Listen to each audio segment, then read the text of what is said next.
आता पोरं येसनी पुड्या खाव काय नको ते करते ते बर. दारू पे येसनी करण आहे पोरांनी. आम्हाला कधी कसली येसन नाही. होय आमचं वय 70 ला आलंय. काय? मोबाईल तर काय झोपच नाही. मोबाईल मध्ये रातभर अशी बोट मारत बसते. बर. हा हा. मग कसं काय करायचं शरीर काय करायचं देवानं काय तर कुठनं द्यायचं. हा वय देवाचं जरी नाव घेतलं तरी देव काय तुम्हाला पोते आणून वाटणार आहे का घरी. अहो घाम काढल्याशिवाय येत नाही. कोण स्वतःच्या पायावर उभारलं पाहिजे किंवा त्यांना शेतीची आवड नसेल तर शिक्षण शिकलं पाहिजे आणि कुठंतरी हलकी ना भारी नोकरी लागली तर त्यांचं कुटुंब व्यवस्थित चालल. परंतु ते काय करते ते अलीकडं मोबाईलचं प्रमाण जास्त बघण्यात त्यांच्या या लागलं आणि तेवढं बघून असं का आमचं कष्ट काबड कष्ट करून 30 वर्षे आम्ही दोघं पण भाऊ-भावांनी रेल्वेमध्ये सर्व्हिस केली आणि सर्व्हिस करून सेवानिवृत्त होऊन विठुरायाचे आम्ही नोकर झालेला आहे. नमस्कार, मी समाधान वनसळे. आपण सध्या पुण्यामध्ये आहोत आणि पुण्यामध्ये कालच संत ज्ञानेश्वर महाराजांनी नंतर तुकाराम महाराजांची पालखी इथं आगमन झाली आणि जंग्यात स्वागत या ठिकाणी करण्यात आलं. त्याच अनुषंगाने या ठिकाणी बघायला गेलं तर पूर्ण या ठिकाणी या पुण्यातलं वातावरण एकदम आनंददायक वातावरण आहे. त्याच्यामध्येच म्हटलं तर याने वारकरी भरपूर प्रमाणामध्ये आलेले आहेत आणि घरची कामं सगळी आटपून जे शेतकरी आहेत ते देखील या वारीमध्ये आलेले आहेत. आणि आळंदीमध्ये जास्त पाऊस झाल्यामुळं आळंदीतल्या काही त्या ठिकाणी या ठिकाणी येऊ नका असं म्हटलं होतं. परंतु काही दिवसानंतर ज्या दिवशी माऊलींची पालखी जिथून निघायची होती त्यावेळेस तिथून ते इंद्रायणीनं वाट दिली म्हणावं लागेल. तशाच पद्धतीने या ठिकाणी आपल्यासोबत 2 बाबा आहेत. बाबा नमस्कार. हा नमस्कार. कुठले? आम्ही गोटेवाडी. बर. ब्रह्मदेव ज्ञानदेव खांडेकर गोटेवाडी मुक्काम पोस्ट आणि तालुका मोहोळ जिल्हा सोलापूर. कधी आला तुम्ही? मी आता बघा 2-3 दिवस झाले येऊन तुकाराम महाराजाच्या प्रस्थान दिवशी आलो. बर. हा मग तिथून माऊलीच्या प्रस्थानाला आलो आळंदीला. तिथून चालत आलो काल. बर. तुमचं नाव काय? माझं नाव महादेव ज्ञानदेव खांडेकर. बर. आणि आमचे वडील बरेच दिवसापासून त्यांचं आयुष्य गेलं की देऊ आळंदी आणि पंढरपूर वारी त्यांचं आयुष्य पूर्ण पार पडलं आणि वारी त्यांना आवडली, बरं वाटलं. विठ्ठल रुक्माई त्यांना पावन झाली. त्याच्यामुळं तसेच मी पण वारी धरली बरेच दिवस. आज 20-21 वर्ष पूर्ण झालेले आहेत आणि त्याच्यानंतर मी आता थोडं म्हणजे कमी जास्त शरीर साथ देत त्याच्यामुळं मी आता नाता सणला दोन्ही मी समोर घेऊन आलो आणि त्यांना परफेक्ट करण्याचे त्यांना माहिती करून देण्याचे आणले. माहिती करून द्यायसाठी त्यांना सोबत घेऊन आलो.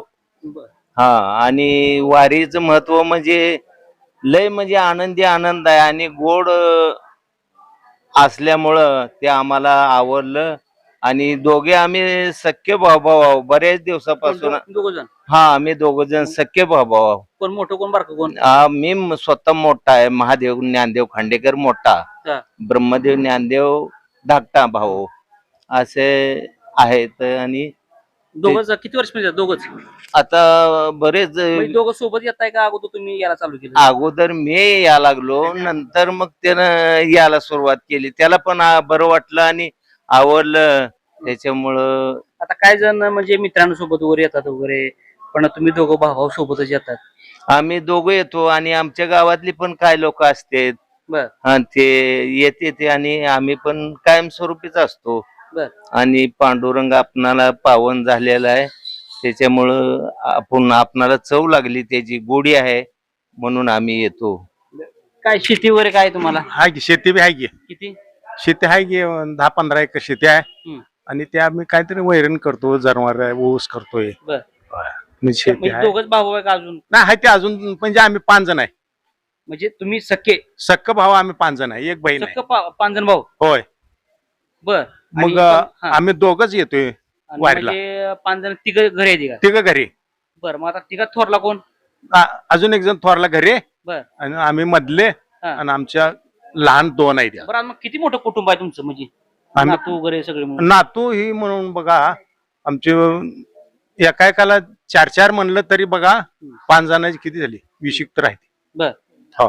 मग आता शेती 5 जणांना 15 एकर आहे का? हा नाही नाही जयस त्याला वेगळे वेगळे आहे. वेगवेगळे आहे का हा वेगळे वाटणे झाले त्या हा वाटणे झाले घेतली जयस त्यांनी मग आता काय वाटतंय वारीत आलाय कसं वाटतंय तुम्हाला वारीत म्हणजे आता आम्हाला म्हणजे पहिला आम्ही कामाला होतो त्या कामाला असल्यामुळे आम्हाला आधी जमत नव्हतं हे आता 20 वर्षात आम्ही रिटायर झालेलं आहे आम्ही देवाकडे आलेलो आहे बर होय त्याच्यामुळे आम्हाला काय वाटत नाही आता चांगलं वाटत पहिल्या वारीमध्ये आणि आताच्या वारीमध्ये काय फरक वाटतोय तुम्हाला पहिली वारी जरा थोडं ते आता वडिलाला ते पहिल्या वारीचं त्यावेळेस तुम्ही अगोदर पहिल्यांदा ज्यावेळेस आलता त्यावेळेस लय आनंद वाटायला लागला भरपूर आनंद झाला आता पण आनंदच आहे तसं काय फरक नाहीये हा आता इथनं आळंदीवरनं डायरेक्ट पुण्यावरनं पंढरपूरला उभं. पंढरपूरला मग जायचं आता शरीर साथ देते दोघांचं. हा शरीर साथ देते आता सध्या तर आहे हा. परंतु जरा थोडं म्हणजे जाणवतं तसं पाठीशी आहे हो. हा? देव आपल्या पाठीशी आहे बर काय नाही काय काय नडतच नाही देव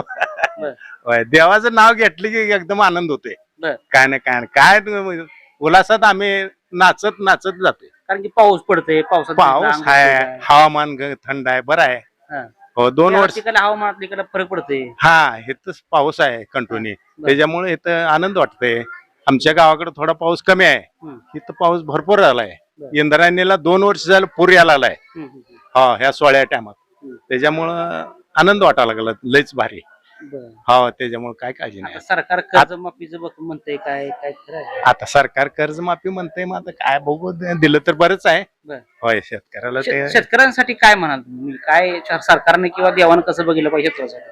शेतकऱ्याला म्हणजे पाऊस असला तरच शेती पिकणार पावसाशिवाय शेती नाही हा पाऊस असला तर शेतीनं पाऊस नसला की शेतकऱ्याचं काय खरं नाही नाही नाही कोर्टात सरकारनं अजून काय केलं पाहिजे वाटतं शेतकऱ्यांसाठी काय नाही लाईट बिल माफ काहीतरी कर्ज माफ हेच सवलत म्हणायचं दुसरं काय पाऊस नाही पडलं की अशी माल निघत नाही मालमत्तेला बी भाव व्यवस्थित द्यावा त्याने बी आणि भाव नसल्यामुळं कुठले भाजीपाल्यापासून आपले ज्वारी गवता असेल काय असेल ह्याला पण आम्हाला भाव शेतीच्या मालमत्तेला एवढा म्हणावा असा मिळत नाही त्याच्यामुळं थोडी नाराजपणा होते आपली आता पांडुरंगाला चाललाय म्हणजे विठ्ठलाला चाललाय पंढरपूरला काय मागणं आहे तुमचं विठ्ठलाकडे आता मागणं काही सुद्धा आपल्याला पांडुरंगाला मागायचं नाही आता बरेच दिवसापासून आम्ही त्यांच्या संगतीनं असल्यामुळं काय मागण्याची आवश्यकता नाही दिलंय आपणाला त्यांनी देवान भगवंतानं भरपूर दिलेला आहे त्याची साथ आहे आपल्याला त्याच्यामुळं काय मागण्याची काय अपेक्षा नाही ही शरीर संपत्ती दिलेली आहे हीच मागणे देवानं दिलेलं आहे काय आपण मागायचं तरी आहे तुम्ही काय मागाल विठ्ठलाला विठ्ठलाला मला देवानं किती जरी तुम्ही परपंचासाठी काय जरी दिलं शेती म्हणा होय होय ना ती शेवटी काय आज आहे ना उद्या नाही ही शरीर ही कडपलतूर जाणार आहे 100 वर्ष आहे मग त्यामुळं ही व्यवस्थित काय चाललं शरीर देवाने हीच भरपूर म्हणायचं होय काय काय शिराज म्हटल्यानंतर आता तुमचं माझं म्हणजे आताच्या मुलाचं तुमच्याकडे शरीर नाहीये कसं काय कशामुळे आम्ही आता म्हणजे आता जे मुलांच्या वरच्यावर थोडं फरकच पडत जाते पूर्वीचं धान्य 1 नंबर होत परंतु आता कसं झालेलं आहे हे निसर्ग असं करायला लागल्यामुळं धान्य व्यवस्थित येत नाही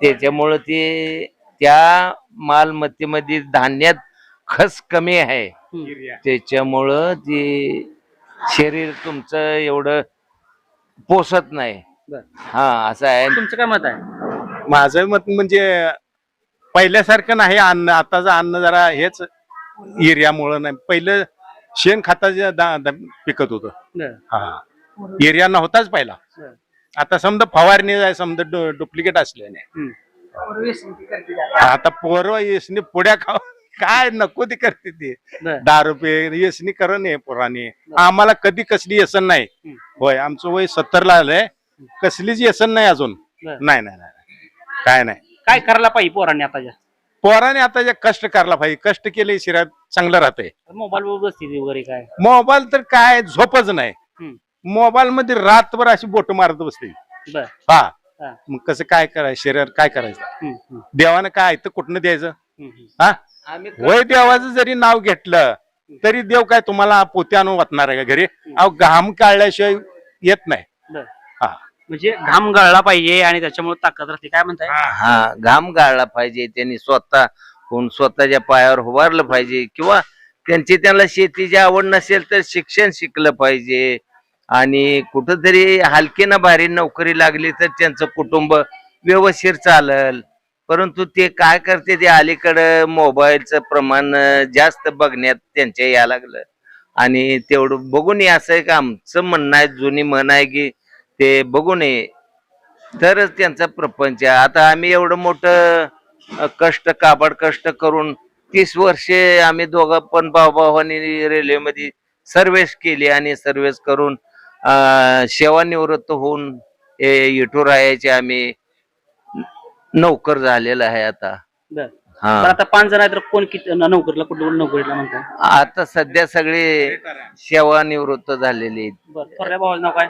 दत्तात्रय ज्ञानदेव खांडेकर, दुसरा नंबर महादेव ज्ञानदेव खांडेकर, आणि ब्रह्मदेव ज्ञानदेव खांडेकर, महाळप्पा ज्ञानदेव खांडेकर आणि तानाजी ज्ञानदेव खांडेकर. हा, गाव गोटेवाडी, तालुका मोहोळ, जिल्हा सोलापूर. बरं, आता मला सांगा की आता 5 जण आहेत तर त्यातली किती होती सरकारी नोकरीला आणि शेती कोण करत होतं? 4 जण नोकरीला होते, रेल्वेमध्येच? 3 जण रेल्वेमध्ये होते, हा. आणि थोरला भाऊ MSC बोर्डामध्ये कामाला होते. बर. हा, मग आता हे त्यावेळेस तुम्हाला कळलं की शिक्षणाचं महत्व?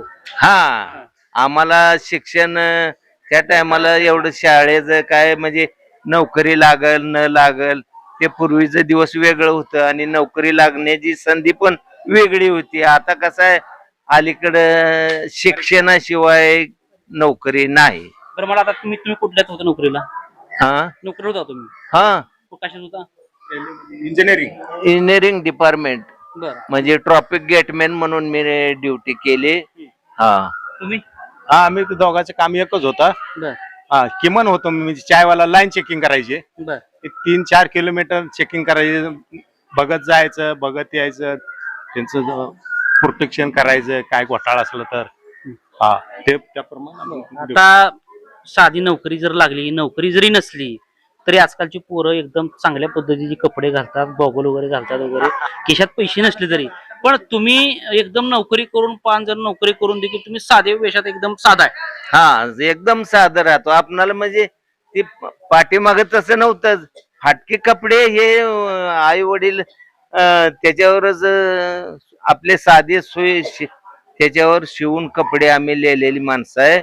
आणि आताची मुलं म्हणजे नातू असलेली मुलं असलेली ते त्यांना एकदम स्टारचे कपडे पाहिजे, आणि चैन मध्ये फिरायला पाहिजे, आणि कष्ट करा, कष्ट केल्याशिवाय पोटाला पोटभर अन्न मिळणार नाही, ह्याची दक्षता घ्यावी. आता माझी स्वतःची मुलं आहेत, त्यांची पण एक जणाची 7वी झाली, एक जणाची 6वी झाली. थोरल्या मुलाचं नाव आहे धर्मेंद्र महादेव खांडेकर, धाकट्या मुलाचं नाव आहे विठ्ठल महादेव खांडेकर. तरी ते मुलं आतापर्यंत आम्हाला आई वडिलाला उलट सुलट माघारी कधीही बोललेली नाही ती, आणि बोलणार बी नाही ती, अशी मी गॅरंटी देतो. आता जेवढी 5 जण आहेत त्याच्यामध्ये सगळ्यात जास्त त्यांची कुणाही मुलं शिकलीत? आपल्या मुलाची मुलगी आहे ती एक. आता तुम्ही जी 5 जण भाऊ 5 जणांपैकी 5 जणांपैकी कुठल्या मुलाचं म्हणजे पोरं शिकलीत? हा, म्हणजे माझा एक मुलगा नातो माझा शिकलेला जास्त. नातो, मुलगा नाही, नातो.